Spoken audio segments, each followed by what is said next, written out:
আবারও আলোচনায় ১-১১, তাও আবার সরকারের গুরুত্বপূর্ণ উপদেষ্টার পক্ষ থেকে। জাতীয় প্রেস ক্লাবে এক আলোচনায় বিএনপি মহাসচিব বলেছেন, দায়িত্বশীলরা পক্ষপাত দুষ্ট হলে নির্বাচনের সময় অবশ্যই লাগবে নিরপেক্ষ সরকার। তবে বিএনপি মহাসচিব নিরপেক্ষ সরকারের দাবি আরেকটা ১-১১ সরকার গঠনের ইঙ্গিত বলে মন্তব্য করেছেন তথ্য উপদেষ্টা নাহিদ ইসলাম। পরিবেশ উপদেষ্টা জানান, ভোটের সময় নিরপেক্ষ থাকবে অন্তর্বর্তী সরকার, আর ক্ষমতায় থেকে কোনো উপদেষ্টা যুক্ত হতে পারবেন না রাজনৈতিক দলে।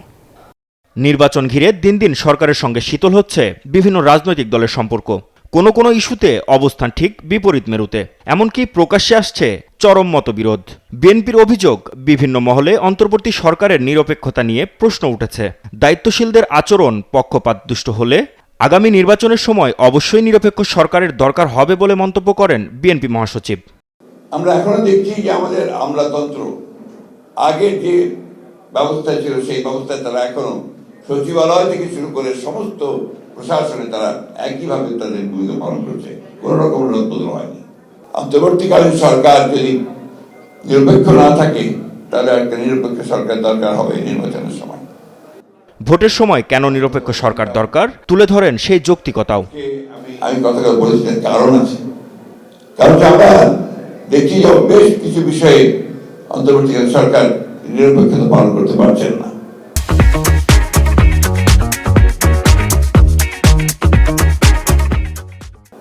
আমি তাই অনুরোধ করব, আমি প্রত্যাশা করব যে আমরা আশা করি যে অন্তর্বর্তীকালীন সরকার তারা সেই নিরপেক্ষতা পালন করবেন এবং দেশে যে সংকট আছে সেই সংকট থেকে দেশকে মুক্ত করবার জন্য তারা কাজ করবেন।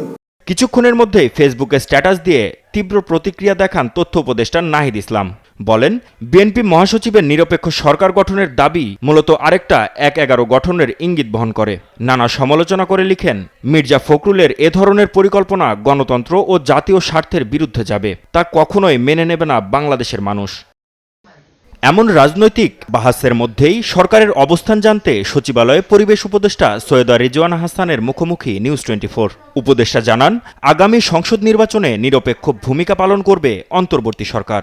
সরকারের থেকে কেউই দল গঠন করবে না। যদি কেউ দল গঠন করতে চায় সরকার থেকে সে চলে যাবে এবং তারপরে গিয়ে সে দল গঠন করবে। কোনো উপদেষ্টা নতুন রাজনৈতিক দলের সঙ্গে যুক্ত হলে থাকতে পারবেন না অন্তর্বর্তী সরকারে।